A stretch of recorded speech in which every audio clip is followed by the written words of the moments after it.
사도행전 11장 26절. 자, 같이 한 목소리로 읽겠습니다.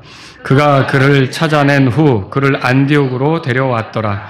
또 이 일이 있었으니 곧 만 1년 동안 그들 스스로 그 교회와 함께 모이며 많은 사람을 가르쳤더라. 그리고 제자들이 안디옥에서 처음으로 그리스도인이라 불리더라. 아멘.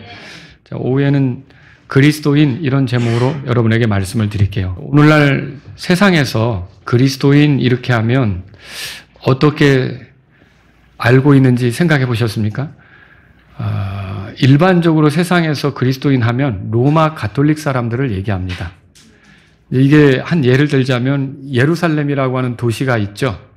이 도시는 세 개의 큰 구역으로 나눠집니다. 거기에는 유대교 구역, 그리고 이슬람교 구역, 그리고 기독교 구역 이렇게 나눠진다고 얘기를 하죠. 근데 그때 말하는 기독교라고 하는 표현은 사실은 로마 가톨릭을 얘기하는 거예요. 그래서 세상에서는 지금 그리스도인 하면은 로마 가톨릭을 따르는 사람들, 그리고 또 거기에서 나온 어떤 분파들, 이렇게 이제 그리스도인 그런 식으로 생각하는 게 지금 세상에서 이렇게 보는 어떤 정의다, 그렇게 할 수가 있습니다. 근데 성경에서는 다른 의미로 쓰여지고 있습니다. 자, 여기 성경에 보면 그리스도인이란 말이 제일 처음 사용된 곳이 어디냐? 안디옥 교회 성도들을 향해서 그리스도인이란 말이 제일 처음 사용된 것을 알 수가 있습니다.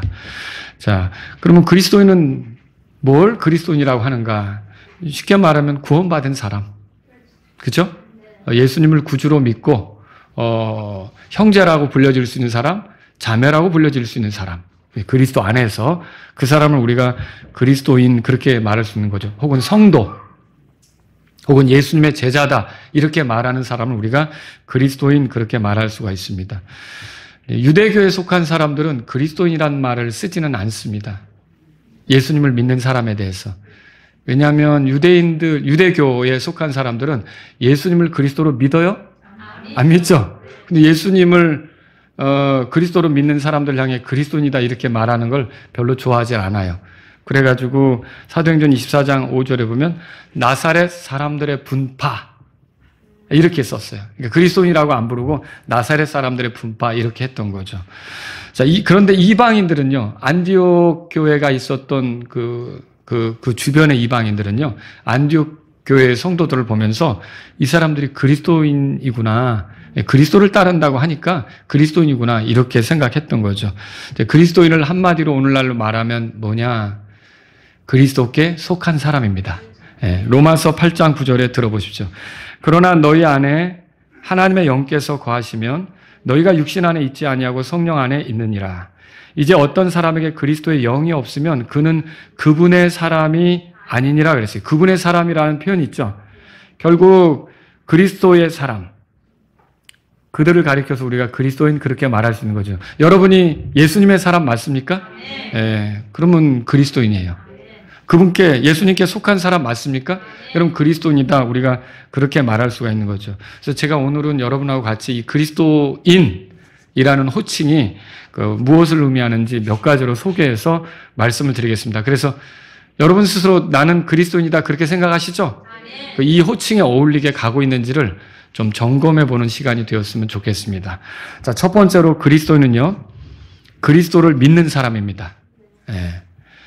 그리스도는 사람들을 구원할 목적으로 이 땅에 오신 하나님의 아들입니다.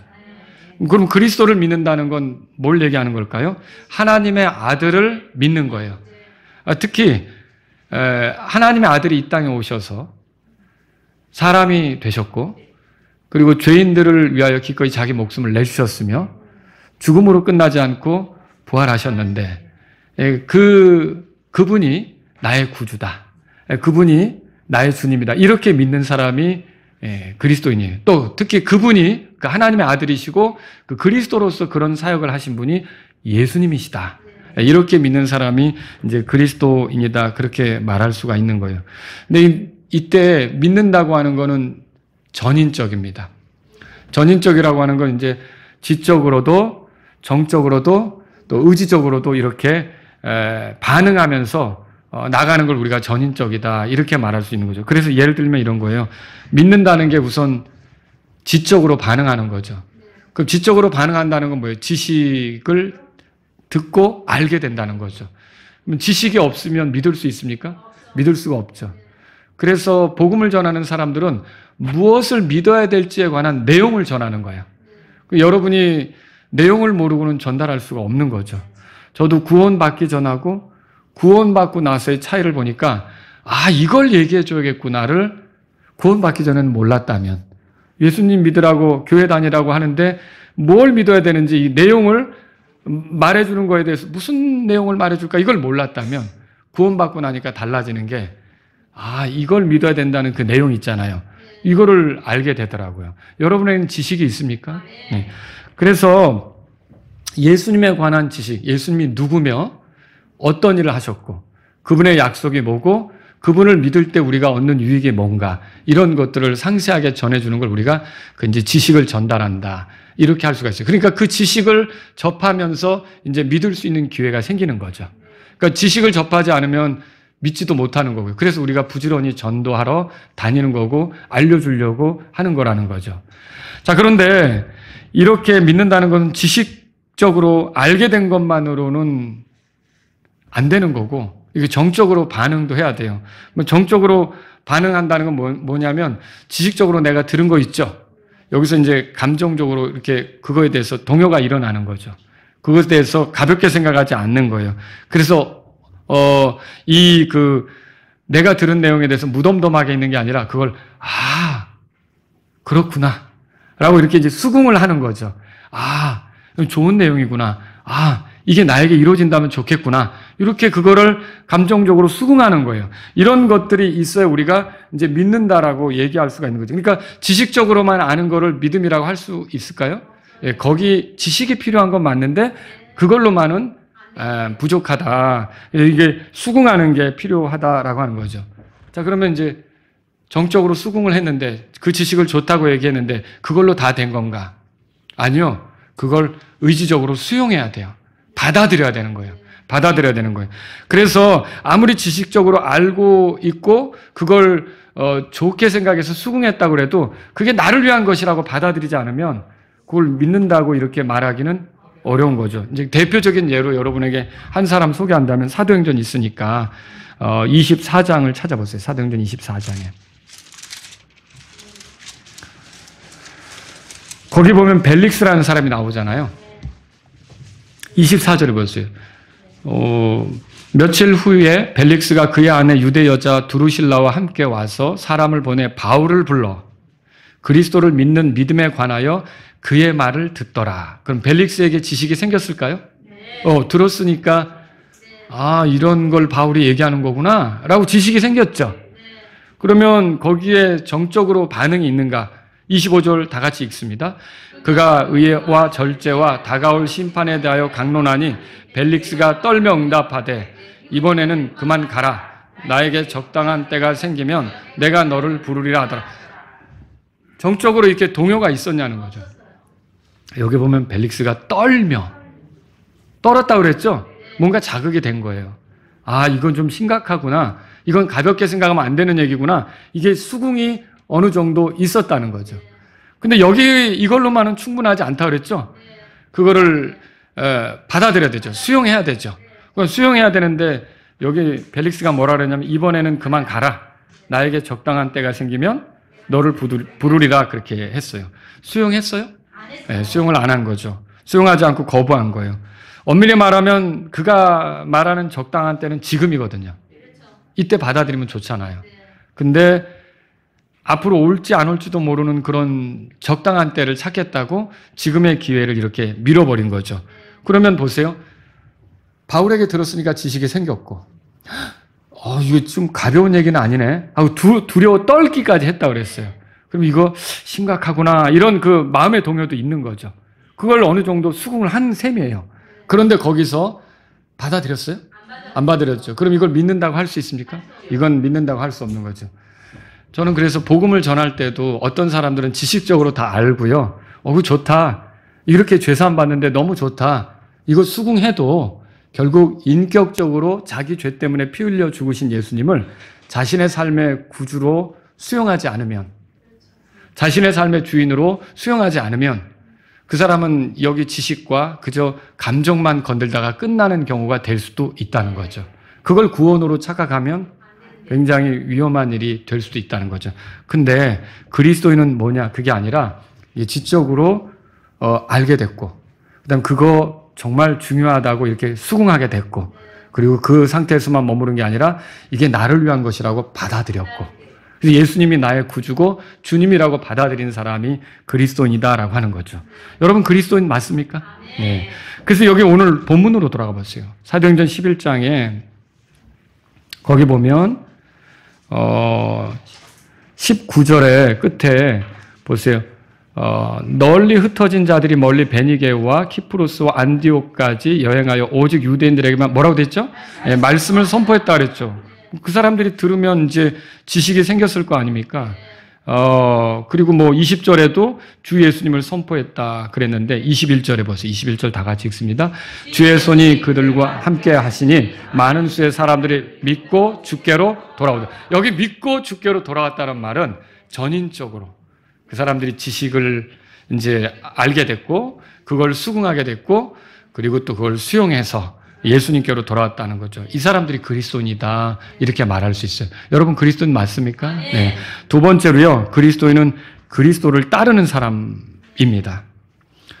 모든 그리스도인은 예외 없이 어느 시대에 어디에 살든지 다 그리스도를 따르는 사람이에요.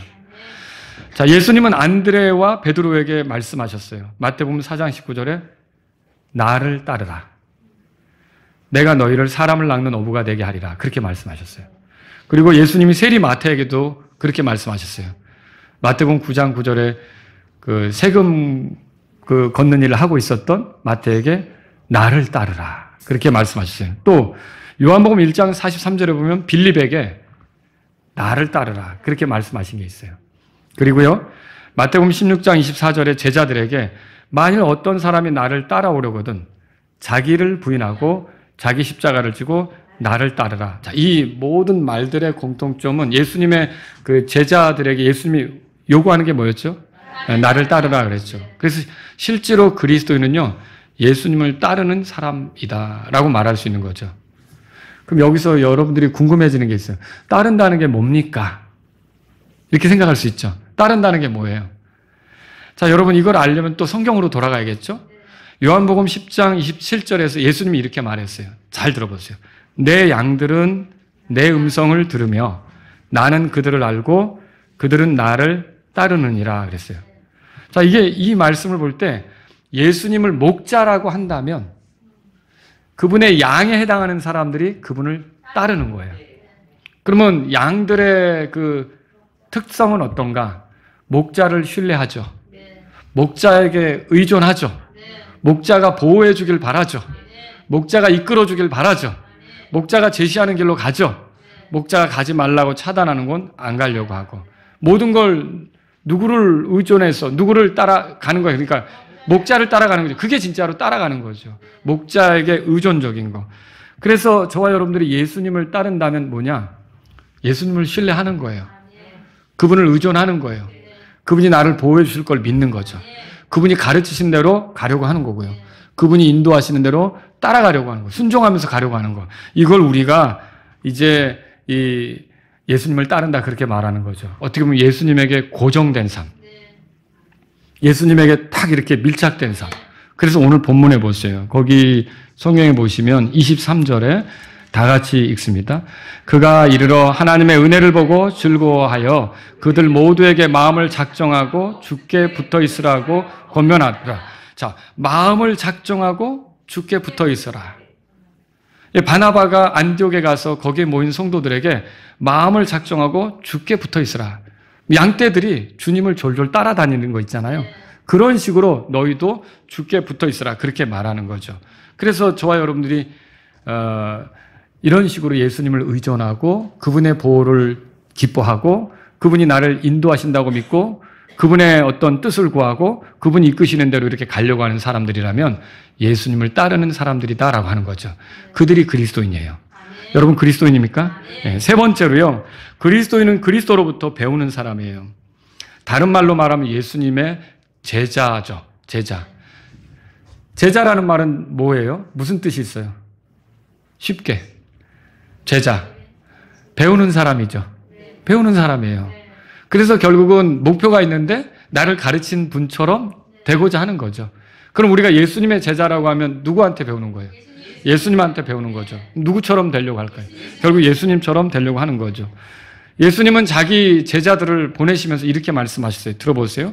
그러므로 너희는 가서 모든 민족들을 가르치고 아버지와 아들과 성령의 이름으로 그들에게 침례를 주며, 이제 이거는 뭐 복음을 전하고 믿게 된다면 그 사람들에게 침례를 줘라 이거죠. 그 뒤에 이렇게 써 있어요. 무엇이든지 내가 너희에게 명령한 모든 것을 그들에게 가르쳐 지키게 하라. 그럼 이 말은 뭐예요? 또 그들을 제자로 만들어라. 제자로 삼아라. 그런 말씀을 하는 것과 같은 거죠. 그래서 예수님은 자신을 믿는 모든 사람들이 주님의 제자로서 사는 것을 원하신다라고 하는 겁니다.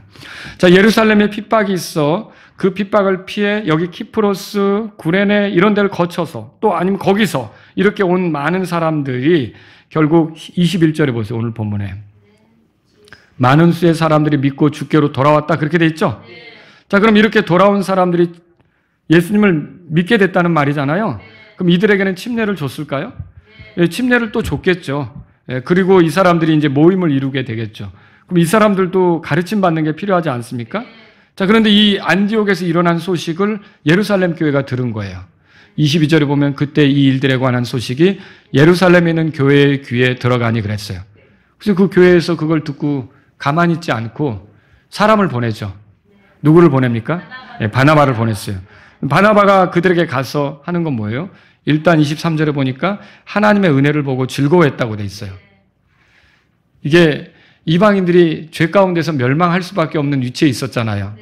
그런데 이들에게 구원이 주어졌다? 하나님의 은혜가 아니면 구원받을 수 없는 거죠. 그래서 이걸 그 하나님의 은혜 일하심의 결과로 이런 일이 나타난 걸 보고 즐거워한 거죠. 그리고 그들에게 마음을 작정하고 주께 붙어 있으라고 권면하고는요. 어떻게 합니까? 요 밑에 보시면 26절에 보세요. 거기 그가 사울과 함께 가서 곧 이렇게 돼 있는데 찾으셨죠? 만 1년 동안 그들 스스로 그 교회와 함께 모이며 많은 사람을 뭐라고 돼 있어요? 네, 가르쳤더라. 그들이 배우는 자들이 되게 했던 거예요. 그러니까 그리스도인은 뭐냐면 배우는 사람들이에요. 그러니까 누구에 대해서 배우는 거예요? 예수님에 대해서 배우는 거죠. 그래서 그분이 어떤 분인지, 어떤 일을 하셨는지, 무엇을 약속하는지, 그리고 그분을 믿을 때 어떤 일이 나타나는지, 또는 그분의 명령이 뭔지, 이런 것들을 배우는 게 예수님의 제자다라고 할 수 있는 거죠. 자, 이렇게 예수님의 제자인 사람들이 그리스도인이에요. 자, 여러분은 그리스도인입니까? 그럼 계속 예수님에게 배우고자 하는 마음이 있다는 거죠. 그분처럼 되고자 하는 마음도 있다는 거죠. 그 사람이 그리스도인이다, 이렇게 알아야죠. 자, 그래서 그들이 배웠을 때 차이가 나겠죠. 구원받기 전하고 다른 모습이 나오겠죠. 그리고 그 당시에 사는 주변 사람들하고 다르게 사는 모습이 나오겠죠. 그걸 본 사람들이 우리랑 뭔가 다르다는 뜻으로 왜 저렇게 다를까? 아, 저 사람들은 그리스도를 따른대. 그래서 그리스도인 이렇게 붙여준 거라는 거죠. 그래서 그리스도인은 누굽니까? 예수님의 제자, 배우는 사람들이다, 이렇게 정리할 수가 있는 거죠. 자, 네 번째로요. 그리스도인은 그리스도를 증언하는 사람이에요. 예수님께서 세상을 떠나시기 전 제자들에게 하신 말씀이 있어요. 들어보세요. 오직 성령님께서 너희에게 임하신 후에 너희가 권능을 받고 예루살렘과 온 유대와 사마리아에서 그리고 땅의 맨 끝지어까지 이르러 나에 대한 증인들이 되리라 하시더라.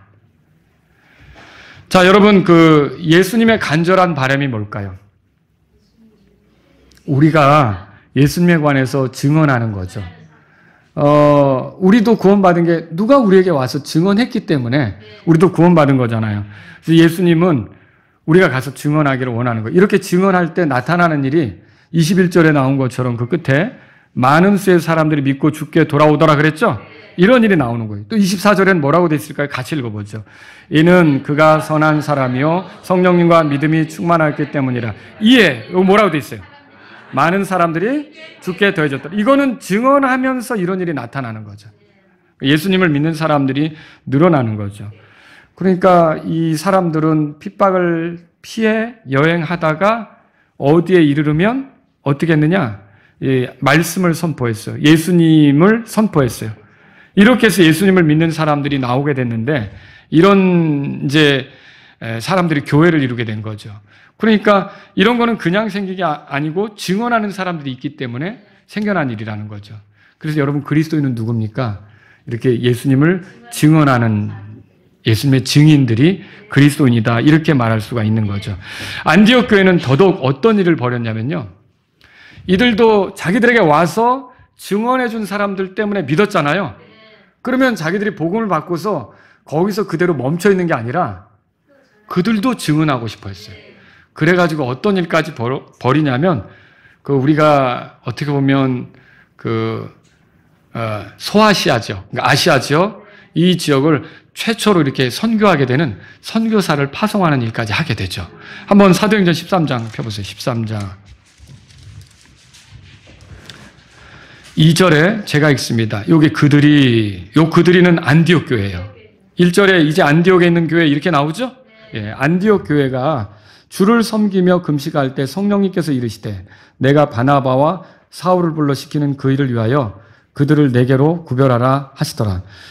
어떻게 보면 우리 담임 목회하던 사람을 선교사로 이렇게 가게 구별시키는 것과 같은데 바나바하고 사울을 불러 시키는 일을 위해 따로 구별하라 이렇게 한 거예요. 그리고 어떻게 했냐면 3절 다 같이 읽습니다. 이에 그들이 금식하고 기도하면서 그들을 위해 안수한 후에 그들을 파송하더라 그랬어요. 파송했다고 돼 있죠. 그러니까 교회가 그들을 보낸 거예요.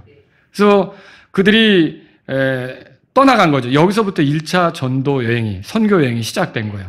이들이 가서 이제 키프로스 쪽으로 가고 소아시아 쪽으로 들어가서 복음을 전하게 되는 일이 13장, 14장 이렇게 나오죠. 그리고 나서 전도가 끝났어요. 다시 돌아왔어요. 14장 찾아보세요. 14장 27절에 여기 14장 26절까지가 1차 전도행이 끝난 내용이 기록되어 있는 거예요. 자, 27절 그들이 다시 안디옥으로 돌아온 거예요. 이제 그리고 어떻게 27절 읽죠? 다 같이 읽습니다. 그들이 그곳에 이르렀을 때 교회를 함께 모으고 하나님께서 자기들과 함께 행하신 모든 것과 그분께서 이방인들에게 어떻게 믿음의 문을 열어주셨는지를 자세히 들려주었더라. 이 말씀들을 보면요. 그리스도인은 누구냐면 증인들이에요. 예수님을 증언하기 위해서 관심을 갖고 예수님이 선포되기 위해서 관심을 갖고 보내는 사람들. 여러분 바울과 여기 사울이죠. 사울과 바나바를 보낼 때 이 사람들이 그냥 보냈겠습니까? 기도했겠죠. 그리고 물질적으로도 이렇게 이제 후원하고 동역자도 붙였어요. 마가라는 사람도 같이 처음에는 딸려 보내기도 했고 이렇게 해서 같이 사역할 수 있게 했던 거죠. 여러분 이 두 사람을 보내기 위해서 그렇게 했는데 그리스도인이 누군가? 그리스도인은 다른 게 아니라 예수 그리스도의 증인들이다. 그렇게 알 수 있어요. 어디를 가든지 그리스도에 대해서 말하고 그리스도를 선포하고 그리스도를 믿는 사람들이 생기도록 일하는 사람들이 그리스도의 증인들이다. 우리가 그렇게 알 수 있잖아요. 그들이 그리스도인인 거예요. 그들이 그리스도인. 자, 다섯 번째로요. 그리스도인은 누굽니까? 그리스도인은 그리스도를 기다리는 사람입니다. 자, 안디옥 교회에서 사역하게 된 사울은 나중에 이름이 바뀌죠? 네, 여러분이 알고 있죠? 네, 바울로 바뀌어요. 바울은 바나바와 함께 아시아 지역을 다니면서 복음을 전했어요. 그래서 교회도 세우고요. 그래서 여러 사람들이 주님께 돌아오는 일에 헌신했던 거죠. 자, 그런데 바울이 자기의 사명이라고 생각했던 게 있어요. 사도행전 거기 찾으셨으니까 20장으로 가보세요. 사도행전 20장.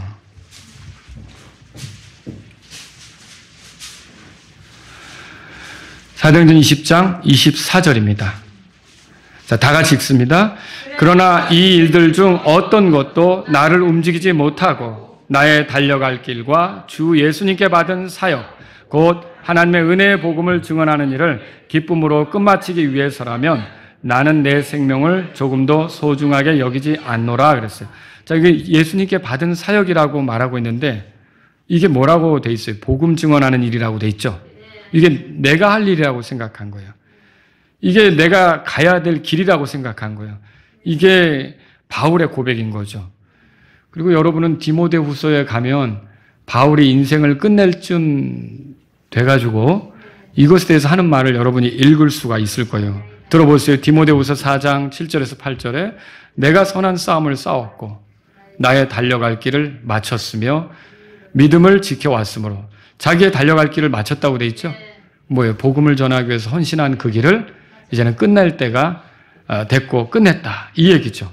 그래서 8절에 이렇게 말하죠. 이후로는 나를 위하여 의의 왕관이 예비되었나니 그것을 주 곧 의로우신 심판자께서 그날에 내게 주실 것이요 내게만 아니라 그분의 나타나심을 사랑하는 모든 자들에게도 주시리라.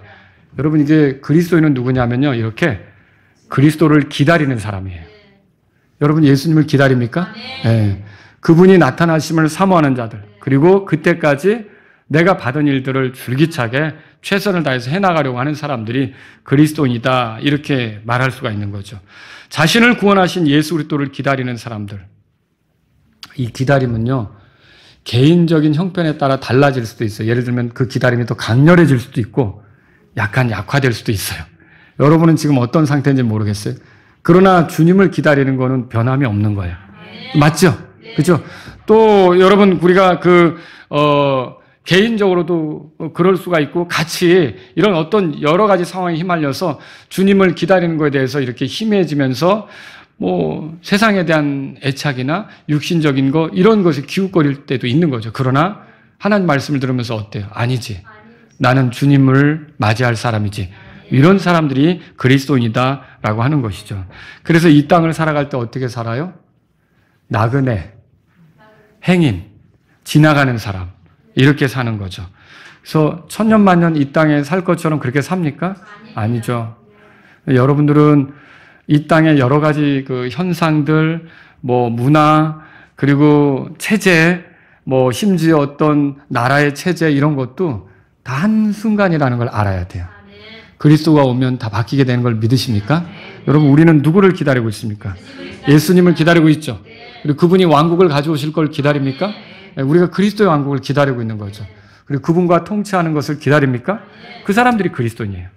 그러니까 이 땅에 내가 어떤 소망을 두고 이 땅에 모든 걸 걸고 이렇게 사는 사람이 아니에요. 그리스도인은 그렇다고 이 땅에 사는데 게으르다, 적당히 한다, 그건 아니에요.